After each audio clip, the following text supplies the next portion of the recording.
Welcome to Season 2 of the SOAR podcast, the place for creative entrepreneurs who want to build healthier, happier, more profitable self-employed businesses. I'm your host, Ray Hyde Cornell, business mentor at Chiron Consulting and CEO and senior copywriter at Cornell Content Marketing. Get ready to soar.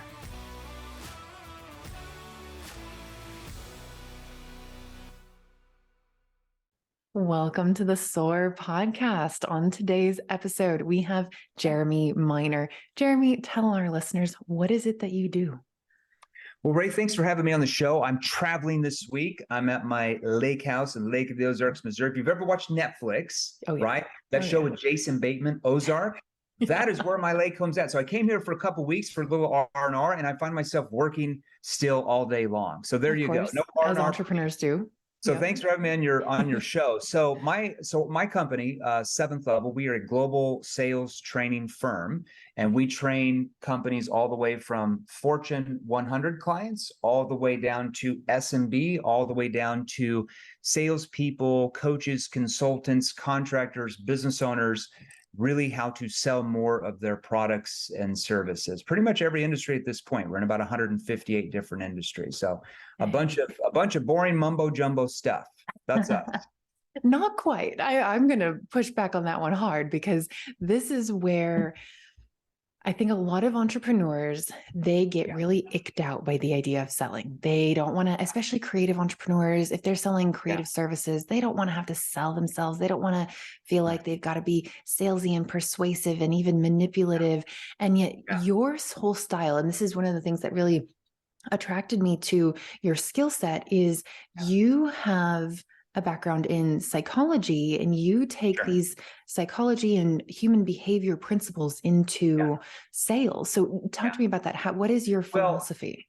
So here's the reason why the people watching your show don't like selling, is because they have been sold to by salespeople that have tried to sell them everything from vacuum cleaners to cars to a home to whatever it is, insurance, whatever you name it, using hardcore, pushy sales techniques that actually trigger resistance, that actually trigger the objections that they're actually getting, all right, that actually work against human behavior. So we want to learn, here's one thing that everybody has to understand. This is just behavioral science 101. That's what I went to school for, behavioral science, human psychology.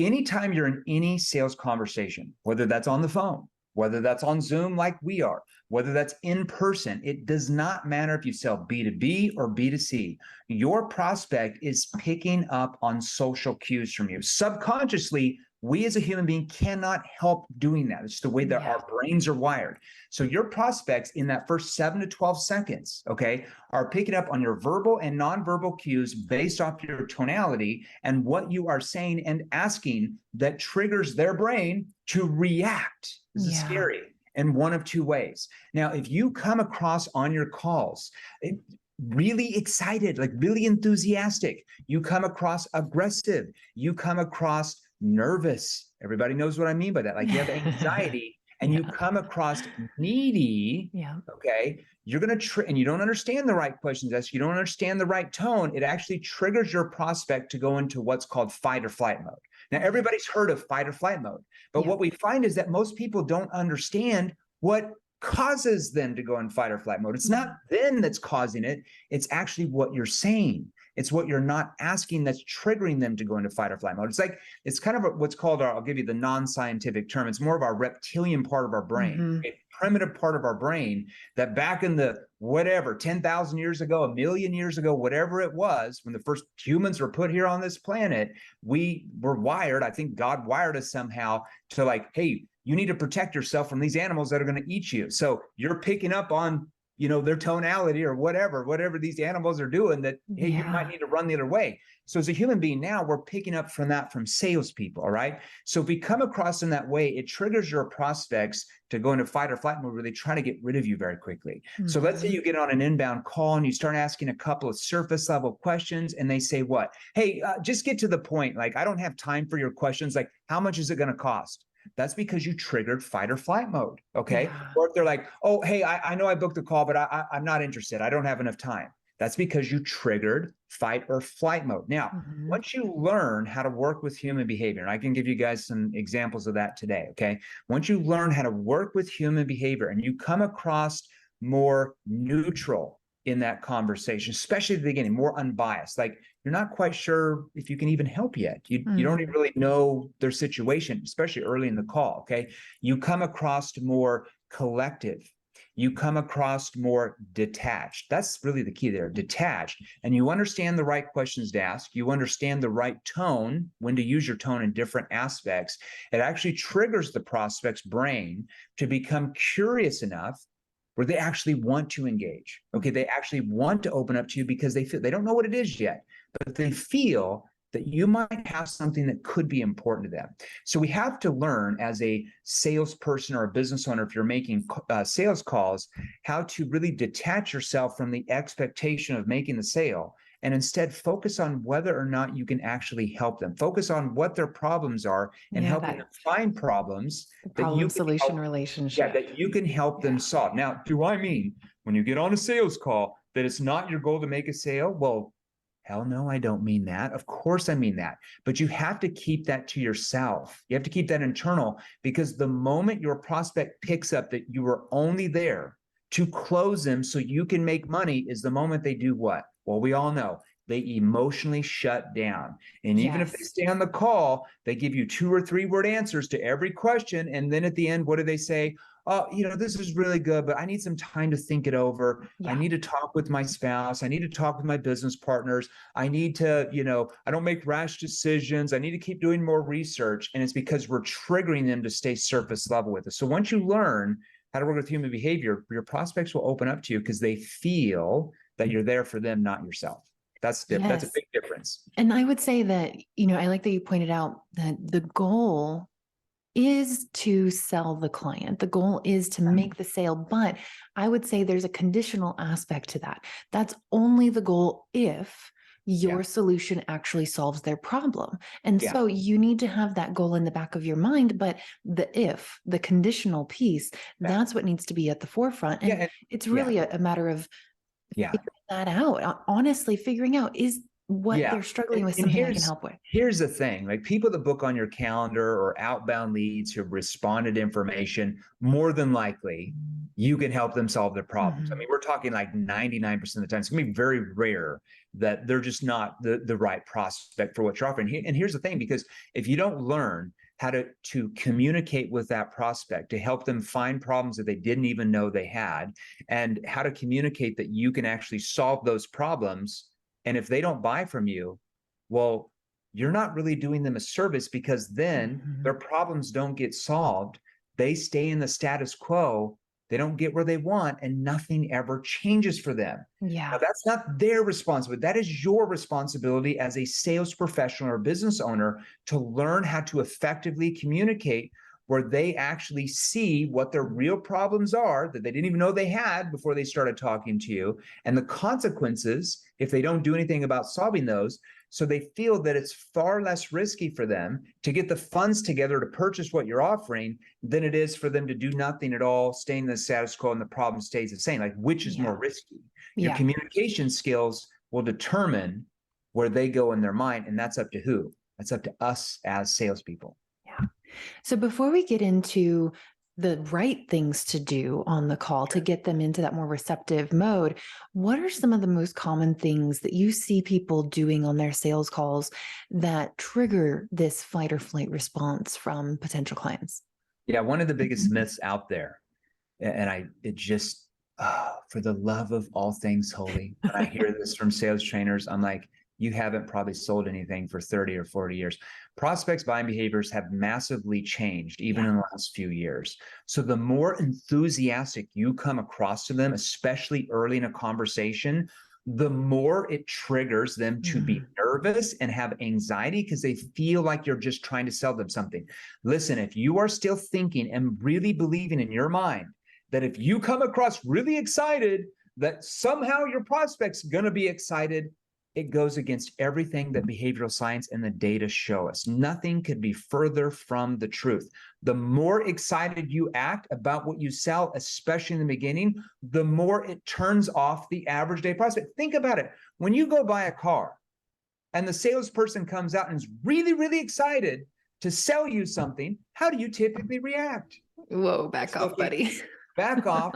So if you're doing that to excited salespeople, do you really believe that you can do the same thing to your prospects and they're just going to magically be excited? That is one of the biggest myths out there. And if you really want to make a lot more than you are now, you've got to get rid of that. Now, do I mean not be excited about your product or service? Well, no, you want to be excited, but keep that internal, because the moment it becomes external in their face is the moment you start triggering more objections. Now, that doesn't mean you still can't get some laydown sales, but you're already getting those right now. That might be 5 or 10% of the people you're talking to. Look, in the coming economic contraction that we are already going through right now, that is definitely going to get worse over the next 6 to 12 months. When you've got CEOs of major banks saying it's going to get worse, and it's not to their advantage to say that, it's probably going to get worse. I'm just saying, all right? So instead of everybody thinking that the government, wherever you live, is going to bail you out,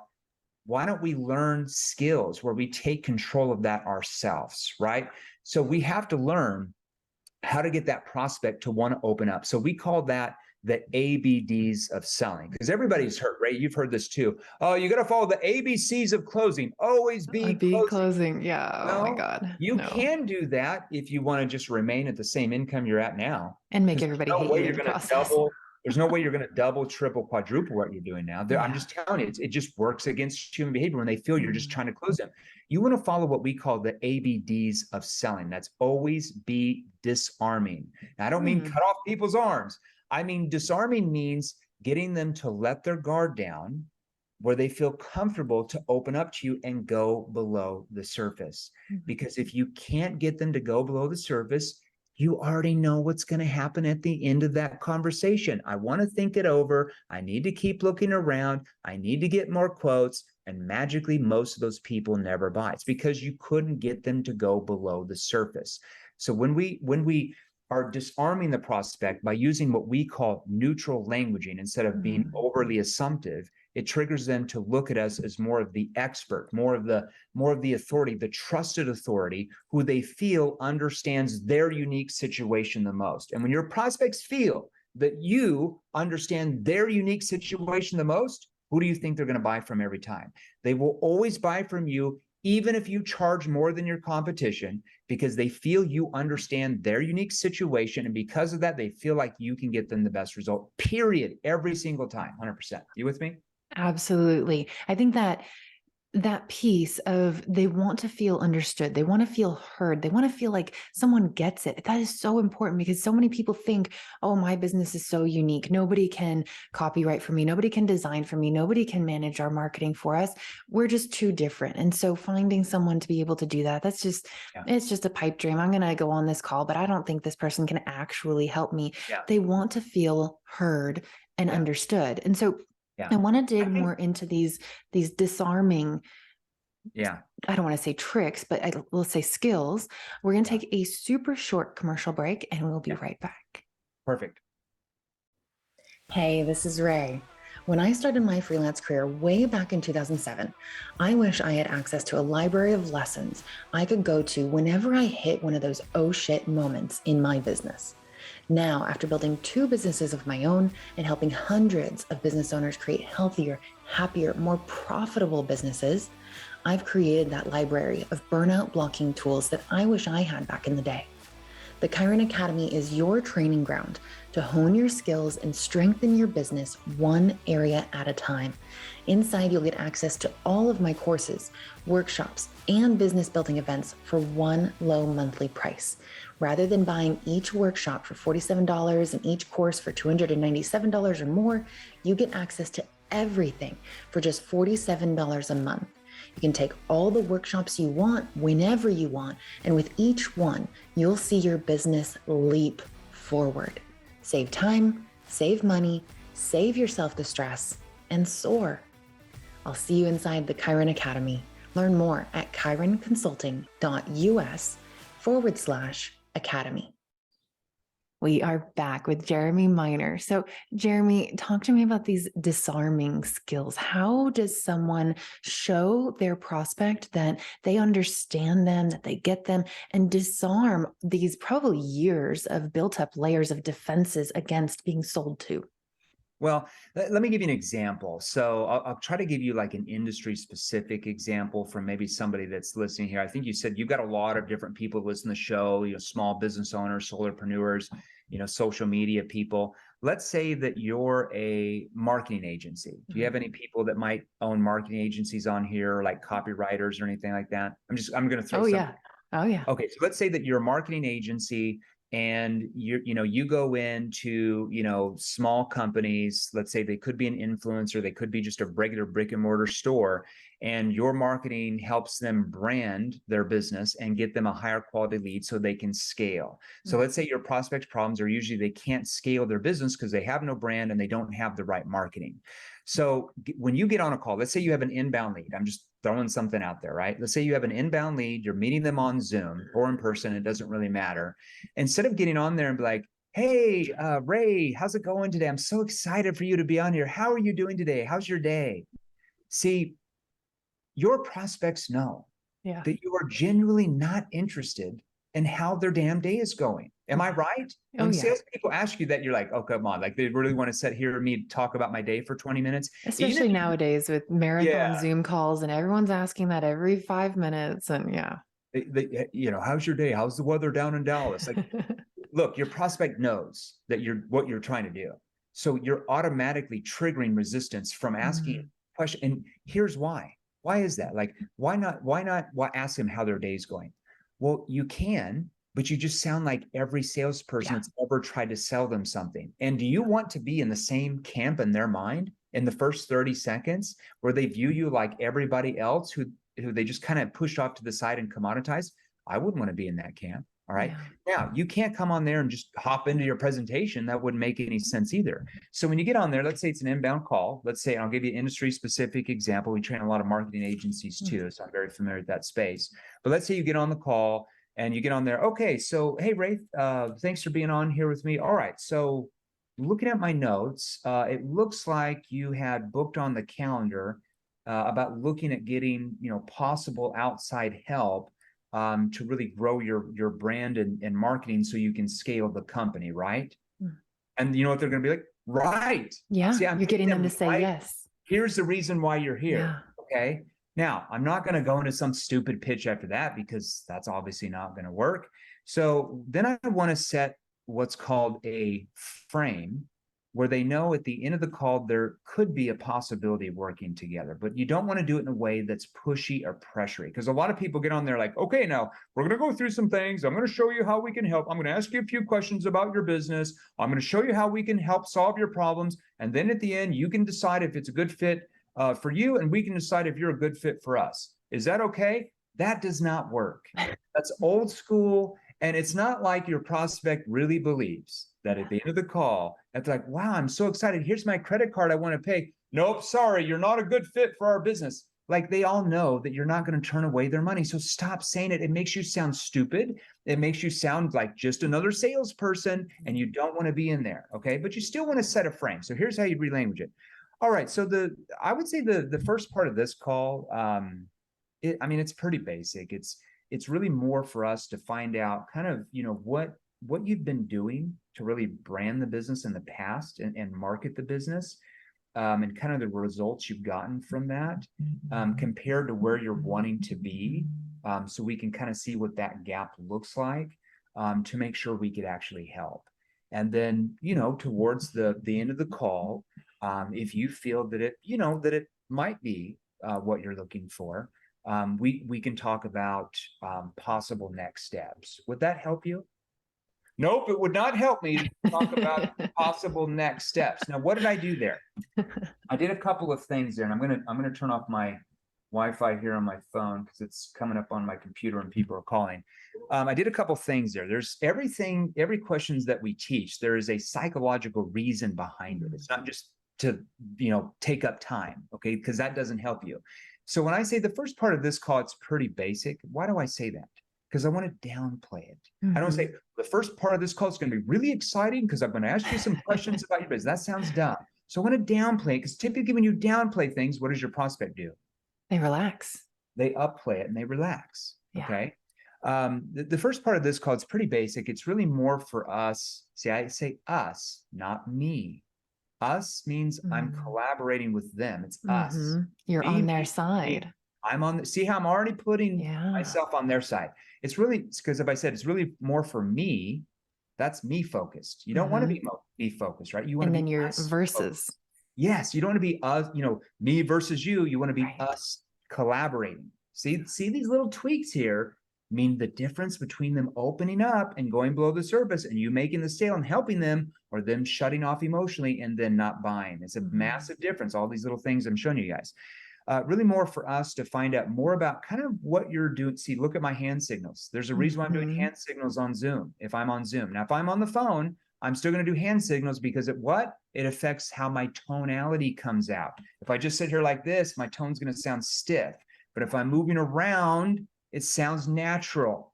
See, this is tone. All right. So we have to learn tone. It's like a Hollywood actor, actress. They do the same thing. That's why their tone sounds natural, even though everything they said in the movie is scripted. See the difference, everybody? All right. So it's really more for teaching you Hollywood secrets here. It's really more for us to find out kind of, more about what you're doing now. See, I'm painting a picture of their current situation by my hand. More about what you're doing now as far as like your branding and marketing and what kind of. What does this do? You have your hand level and your palm is facing the ground. I've heard of the power of the palm, where when you show your palm to people, it shows that you're vulnerable and you're accessible and you're approachable and you're honest. But you have your palm facing the ground and level. What does that do psychologically? Let me show you, because after I explain this, you'll kind of see what I'm doing. All right. Okay.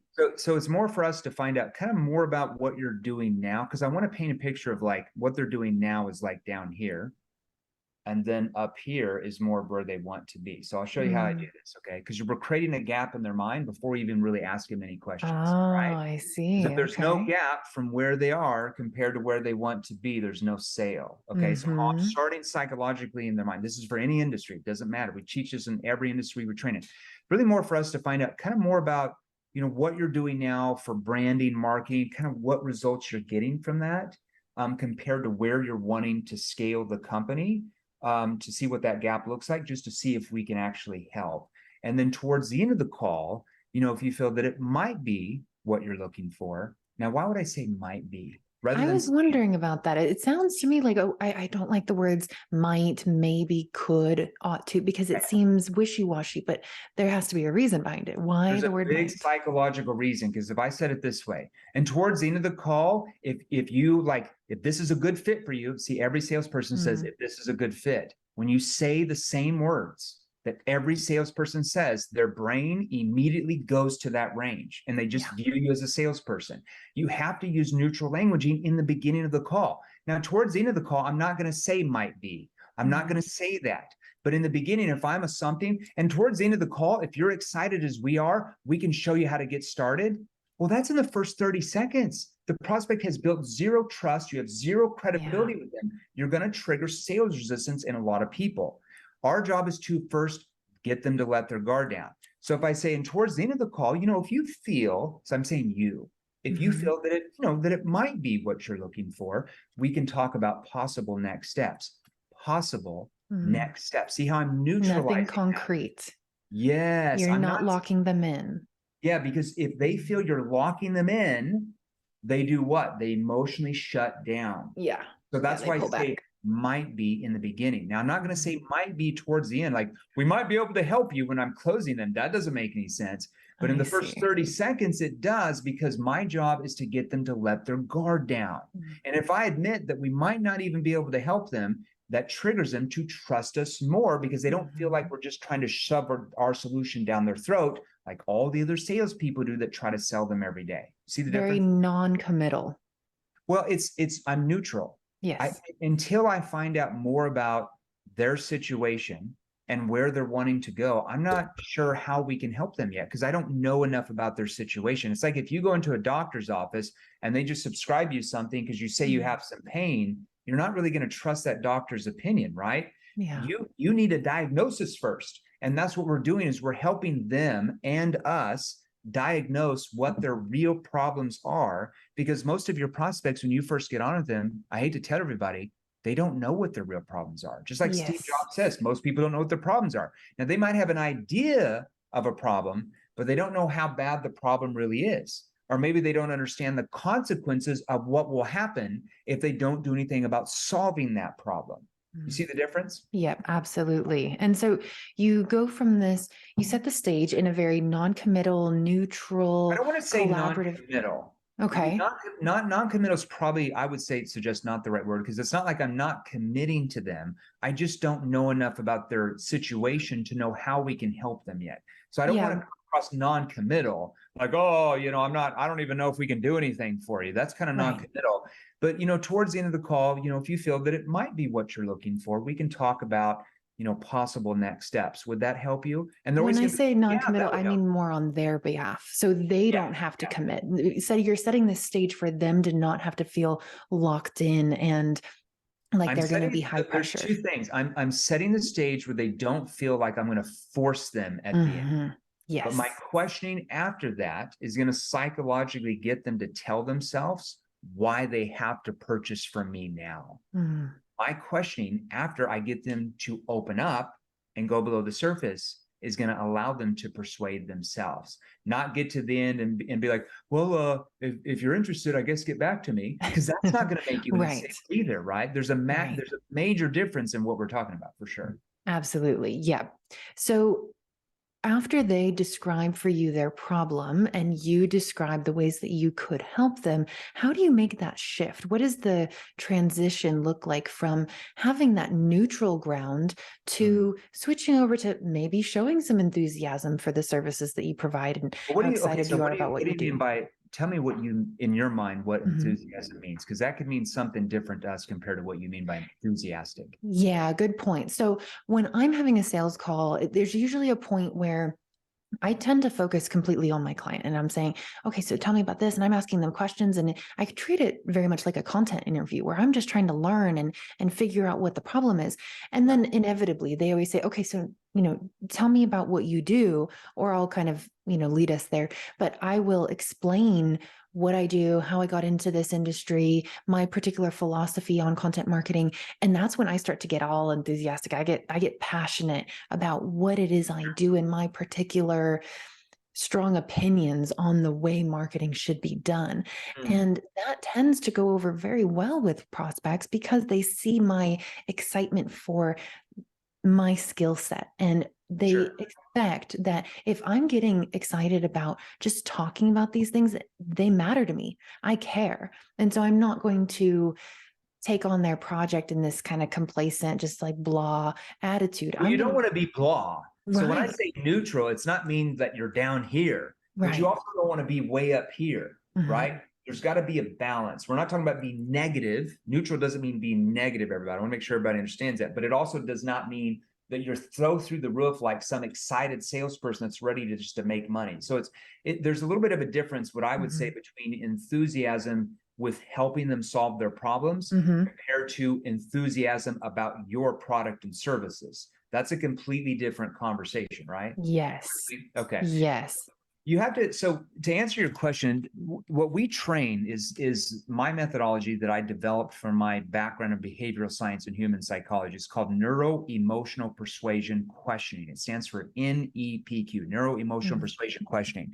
So it's a step-by-step sales process that's duplicatable in any industry, all right? Because we're not working on selling off our personalities, because only a few percentage of people can do that. 98% of salespeople cannot do that very well. So we have a sales methodology that salespeople in any industry follow step by step, not like a robot. They do it naturally, but it's a skilled conversation. They're not winging it. Your salespeople wing it, you're going to really struggle. Okay. So we want to start off by asking what are called connecting questions, like how I started that conversation. Those would be examples of one or two connecting questions. There's a couple more you'd ask after that. We would tweak them based on the industry. that take the focus off you and puts it on the prospect. After we've done that, we then want to ask what are called situation questions that help them and you find out what the real situation is. Because most prospects don't really know what the real situation is when you first start talking to them. Because if we can't help them see what the real situation is, like have a foundation of their situation, how do you build a gap from where they are compared to where they went? You can't. So if you can't help them find their situation, what the real one is, you can't help them build a gap to where they want to go. So that's the first part. Then, after we've helped them find out their current situation, some people call that their current state, okay? We want to start building a gap, okay? And we do that by asking what are called problem awareness questions. Now, problem awareness questions allow the prospect to see and feel problems in their mind that quite literally, before they got on that call, they didn't even know they had, right? Because when you learn advanced questioning skills that trigger them to go below the surface, you're not going to just help them find one problem. You're going to help them find 2 or 3 or 4 or 5 other problems they didn't even realize they had. And when your questioning ability helps them see problems in their mind they didn't think they had, how do you think they view you? Well, they view you as the expert. Yeah. The authority that understands their unique situation the most. That helps build a gap, okay? Now, once we help them build the gap, we then want them to see what their future is going to look like once all these newfound problems are actually solved. We call those solution awareness questions, okay? So here's their current state. The future, once the problems are solved, we call that their objective state. What's the gap in between? All these newfound problems that your question ability has allowed them to see they had that they didn't understand before. Now, after we get them to see and feel, not by telling them, because that goes in one ear out the other, you're biased, you're the salesperson, right? Our questions allow them to tell themselves what their future is going to look like once the problems are solved. We then want to rip that future away from them by asking what's called a consequence question that allows them to see what the consequences or the ramifications are if they don't do anything about solving these newfound problems. So they defend themselves on why they feel like they need to change now, not later. That helps them eliminate the I want to think about it objection. Builds more urgency. Does that make sense? Yeah. Now, is that, I feel like I've heard some of these questions before. Let me make sure that that's correct. I've heard salespeople say, so what is the potential revenue loss if you don't solve this problem now versus, waiting next year or something to that effect? Maybe it's not revenue, maybe it's something else, but is that kind of what you're talking That about? could be a form of a consequence question. I would say that'd be pretty generalized. Like you want to get more specific because it's kind of a vague, like consultative question. Let's say an example. Yeah, well, let me give you an example. Let's stay in the same industry. You're selling you're a marketing agency, you're selling to a business that's struggling with getting high quality leads to their salespeople. They've been getting a lot of lower quality buyers, not the right avatar. Their sales are stagnating, even going down every month. They're losing salespeople. And let's say that you're talking with a person that works for that company that's a decision maker, and their job's on the line if they can't get this fixed. So if I'm talking to them, okay, but Jana, help me understand. I mean, what happens if you guys don't do anything about this and you keep bringing in these lower quality leads to your sales team and your sales keep stagnating, going down, like you mentioned, the next 3, 6, even 12 months from now? Like, what happens to your job at that point? That's a consequence question. And notice how I'm tying it in to her situation, not just saying, have you thought about the consequences of lost revenue if you don't do anything? It's okay, but it's more surface level. And when you tie in their unique situation and problem to the question, how do you think it hits home? It hits home like 5 times more powerful. That would be an example of a consequence question. My only concern with that kind of question is if I were the person, if I were the prospect and you asked me that question, I would go, well, Jeremy, that would be bad. And that would kind of be the end of my response. I would just think, that would be. You wouldn't ask a consequence question in the first 2 minutes. Right. Consequence question would be towards the end of that discovery Absolutely. call. You're talking 18 minutes in. There's a lot more trust. There's a lot more emotion that you've brought out of that human being at that point. Now, if they had stayed surface level the whole time because I didn't know how to take them below the surface, you would get that type of reaction from you. But I because you've been see. able to help them go below the surface and feel like quite literally, so we call that triggering their emotional triggers. So when you learn how to trigger a prospect's emotional triggers and get them into their emotional state, those type of consequence questions like hit home big time. If you don't know how to do that and you ask a consequence question, of course it's not going to hit home because they've stayed surface level. They're like, well, what would be bad, right? Because you didn't bring them below where they're really thinking about it. That's the biggest difference. And one thing you do to get a prospect to emotionally up, when you're asking questions, here's what you don't want to do. You don't want to ask a question and then sit there and listen to them and they talk for 2 or 3 minutes and then you say, okay, cool, awesome. I'm curious, let me ask you. And then they talk for a couple minutes and you just sit there like this, nodding your head. And then at the end, you're like, okay, gotcha.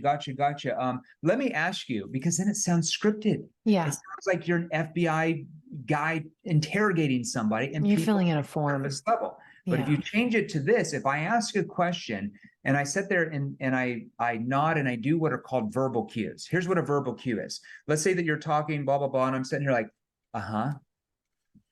Ah, okay.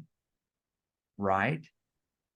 Okay, but what happens when you see verbal cue leads into the question? That helps you bridge into the next question. And when you verbal cue question, uh-huh, I see. Okay, but tell me a little bit more. See how that verbal cue leads into my next question where it sounds natural? That's called bridging into the next question. And when you bridge into the next question, it causes the prospects to keep letting their guard down because they don't feel like it's a scripted conversation, like a sales call, and it feels natural and they feel like opening up. It's a big thing that we all have to learn. The tonality is probably 70% of your result, not just the question you're asking. It's how you're asking it. Is it a more skeptical tone for that question? Is it more empathy in that question? Is it more of a concern tone? You have to learn the differences in that if you want to make like 3-4 times what you're making right now. And that's a learnable skill that anybody can acquire. You're not born with advanced tonality skills. Nobody's born with advanced questioning skills. Nobody is born with advanced objection prevention skills. Those are skills that you have to acquire. Nobody's born with that. Yeah. And I think that the reason why this approach is so applicable for service providers and creatives in particular is that you're always going to have to learn skills in selling. It's just not something that comes naturally, to your point. But this makes it a much more conversational, problem solution, collaborative conversation, as opposed to a sales one. And there are so many nuances here. I feel like we could talk about this for hours. So where can people check you out and learn more if they want to learn more about your method? Yeah. And I think, going back to the first question you asked, like a lot of people feel uncomfortable selling. Well, it's because of the techniques they've been forced to learn because they work against human behavior. And as a human being, if they're working against human behavior, most people don't feel comfortable using them because they don't want them used on them. So when you learn what we call NEPQ, that works with human behavior, that triggers them to want to engage, it actually is pretty easy to sell. And it's really, really profitable for sure. So yeah, if they want to check us out, we'll send them some free resources first. So just have them join one of our free Facebook groups. They can go to salesrevolution.pro. So just have them go to salesrevolution.pro. Everybody forgets that. And then right when they join, have them check their Facebook Messenger. Somebody in my team will message them over a free training called the NEPQ 101 mini course. It's just a different breakdown by my CEO, Matt Ryder, that will break down the NEPQ process, give them some questions. They could probably use those questions to probably sell more than they are now without learning everything else. And then we go live in the Facebook group 3 to 4 times a week, different Q&As, we give out some stuff, little hors d'oeuvres to people. And then if they want to get really serious about their sales skills, they can just message people, team members in our group because they're in the group and they can always, get into more of our advanced training that we have for our clients in their industry for sure. But have them start with some free resources in that Facebook group for sure. That's great. That's huge. Those little concepts can make such a big difference. So you guys, we will put all of those links in the show notes. Jeremy, thank you so much for being here with me today. Ray, thanks for having me on. I appreciate it.